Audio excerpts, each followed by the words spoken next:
Back to Hannity. So a good friend of the show, Sheriff David Clarke, he made waves when he called out the hypocrisy of the mainstream media over fake news, tweeting, quote, "Fake news was born in August 2014 in Ferguson, Missouri, when the MSNBC, mainstream media, the New York Times, Washington Post, CNN all propagated the hands up, don't shoot lie."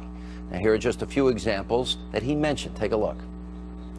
Outrage in Ferguson, Missouri today after police shot and killed an unarmed teenager Saturday afternoon in broad daylight. The kid body jerked as if he was hit from behind, and he turned around and he puts his hands up like this, and the cop continued to fire until he just dropped down to the ground and his face just smacks the concrete. So when he turned and faced him and put his hands up, was he standing still at that point? Yes. Thousands of Americans are marching in New York and Washington and across the country, demanding a justice system that applies the same to everybody and honors our values. And we want you to know that our hearts are out there marching with them. Oh, they all had their hands up, don't shoot. All this began when the mainstream media took the word of Michael Brown's friend when he gave his version of the shooting that day back in 2014. Watch this. His weapon was already drawn when he got out the car. He shot again, and once my friend felt that shot, he turned around and he put his hands in the air, and he started to get down, but the officer still approached with his weapon drawn, and he fired several more shots, and my friend died. Joining us now, Milwaukee County Sheriff David Clarke, trial attorney, political commentator Eric Guster. That was the guy that was with Michael Brown, Sheriff, when he robbed and intimidated the clerk before they were confronted by the police officer. Isn't that true? And then the media took that lie and they ran with it without any fact checking. There were a number of people in the trial that ended up, or when they had the grand jury, that ended up saying didn't happen that way. They said he charged the officer, he engaged the officer, tried to take the officer's gun. And that's why Darren Wilson was never indicted, right? Well, it's why I said, Sean, that fake news has a birthplace and a birth day, August 9th, 2014, when this widely held false belief of hands up, don't shoot was propagated by the media. They went down there and fit their narrative. Think about what happened off that fake news, Sean. It changed America. This anti-police sentiment rose out of this. This, what I call the bastard child of hands up, don't shoot, Black Lives Matter, grew out of this thing. It swept the country. There are people to this day, Sean, who believe that Mike Brown had his hands up and was walking away with his back turned to Darren Wilson when Darren Wilson shot and killed him. In fact, we all know that's a lie. And only one Washington Post writer had the character, had the integrity to admit that it was a lie. I think it was Jonathan Capehart is his name, who wrote an op-ed and said, yeah, we got hoodwinked on that thing. It was embarrassing for this industry, and he had the courage to do it. But to this day, no other media outlet has done it. No, Eric, you do know that that never happened, right? You're not arguing that hands up, don't shoot actually happened, are you? I'm not arguing that hands up, don't shoot ever happened. Because but what David Clarke is trying to, no, it did not happen. But what David Clarke is saying is the dumbest thing I've heard on TV since Florida said they were going to beat Bama. What he's claiming is the hands up, don't shoot movement was the beginning of fake news sites. The Onion was started in 1988, which is the premier fake news site. Eric, well, that's a satire site. It is fake. It is a fake news site that some people think is real. But in a serious sense, that false narrative was perpetrated by NBC, by ABC, by CBS, by CNN, by the New York Times, and they came out and said it was a lie. Hang on a second. And irresponsibly, they advanced a narrative where people were regurgitating it, and then as a result, a certain expectation was raised. And then when the black eyewitnesses testified before that grand jury, it wasn't the outcome that people expected. And what happened, Eric, as a result of their irresponsible reporting? What happened?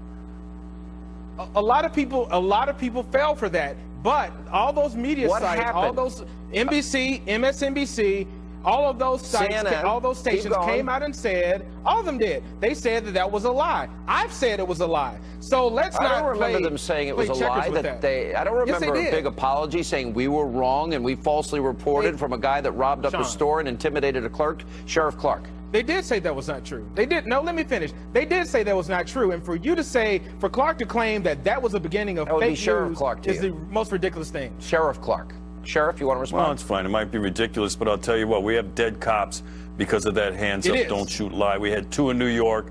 We also had 5 in Dallas and some in Baton Rouge, Louisiana, people who were trying to avenge for the life of Mike Brown, who was a thug. Here's another thing they left out of that story. There have been 11 Mike cops Brown had killed by just white males strong-armed a convenience store clerk who was half his size. That is a felony in every state in America.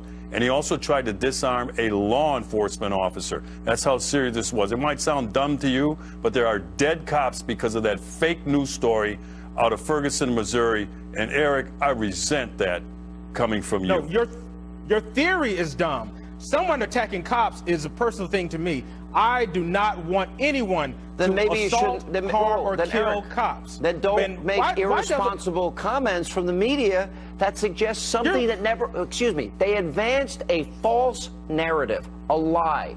And as a result of the lie, people believed it. And a certain expectation increased in people in terms of what the outcome would be as a result of the lie that it was all predicated on.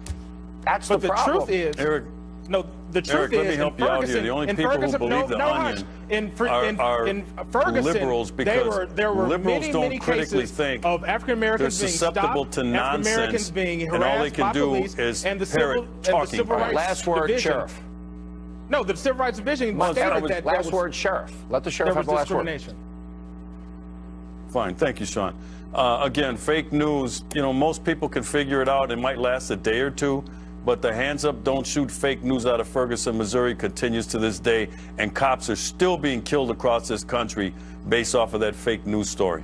All right, we got to leave it there. Thank you both. Mark Lamont Hill and Milwaukee County Sheriff David Clarke, thanks for coming on. Sheriff Clarke, this is horrific, what happened, obviously. But do you think it is fair to link this murder to the Black Lives Matter movement when we still don't know the suspect's motive?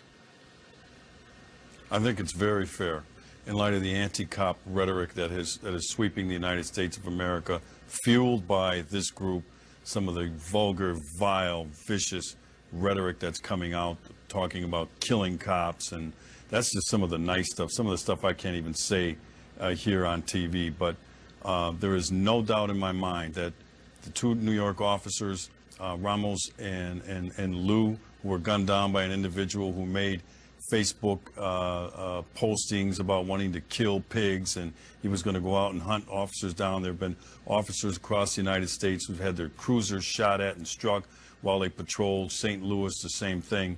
Yes, this is part of a pattern now, and you'd have to stick your head in the sand to think that this thing here wasn't fueled by this vile, vulgar, slimy movement. Mark?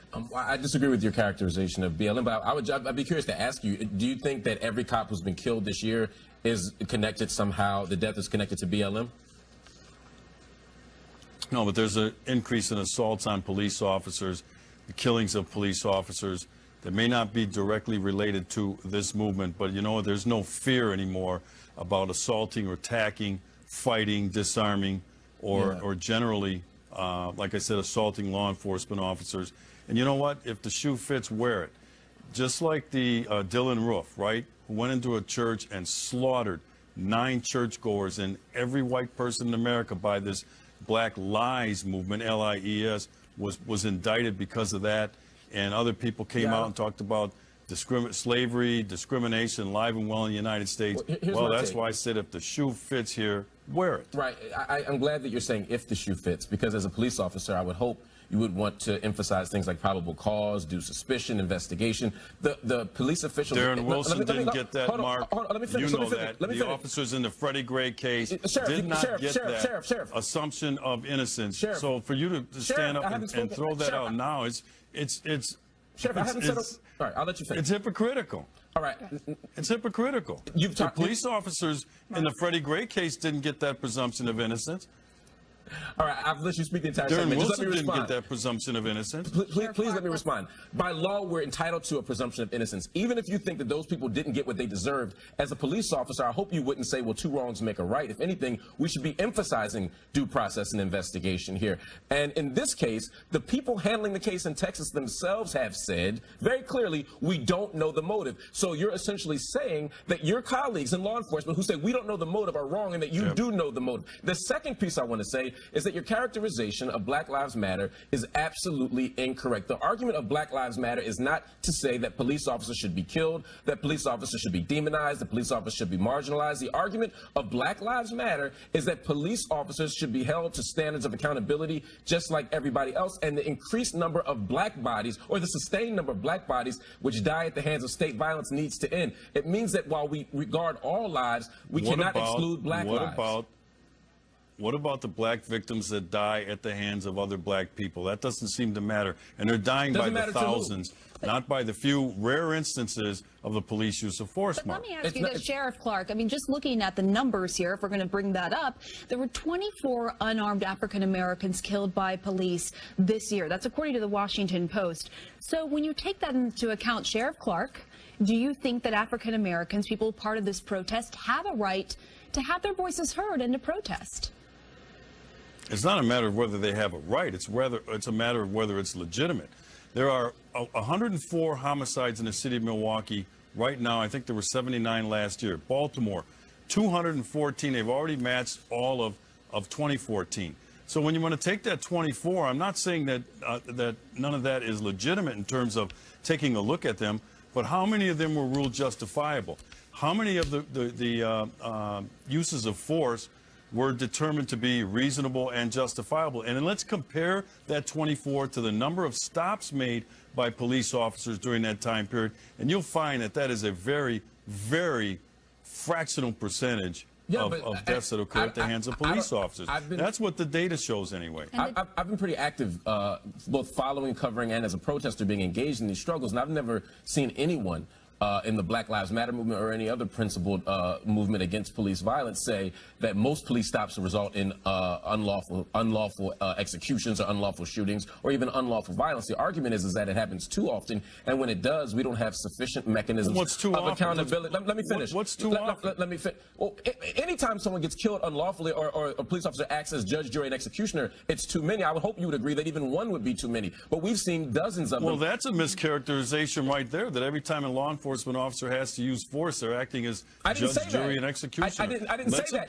I did not say that. Let's apply the facts of the case to the rule of law. Okay. And if the rule of law Sheriff, I didn't say that. gives the benefit of the doubt to the officer. You're just making arguments here, and I didn't say that. What I said is, under the circumstances when that is the case, one is too many. I didn't say that every time it happens, that's the case. I'm saying under the circumstances. Emotion and anecdote are not facts, Mark. They're not anecdotes. They're strong evidence here. The problem is police officers are the overseers, and so you all decide what cases are legitimate and which ones aren't. That in and of itself is a problem, and that's what we're trying to deal with. And by the way, though, just to give the other side of the stats, Sheriff Goforth is the 25th officer, person in uniform killed just this year. 24 unarmed black men. He is the 25th officer to be killed. Way too many on both sides. No, I think it's not the same thing, we can all agree. If being black and outside presents the same danger as being a police officer who signs up for a dangerous job, that's pretty scary. Can you imagine if just being black entitles to the same like nobody should die. Nobody, no, defenseless. I think we all agree nobody should die. You're just playing to the cheap seats. Nobody should die. Lamont Hill, I didn't sign up for that, and I don't send men and women out every day to serve their communities to end up with that as the result. I hope not. Thank you, guys. We really appreciate it. Thanks. Out front.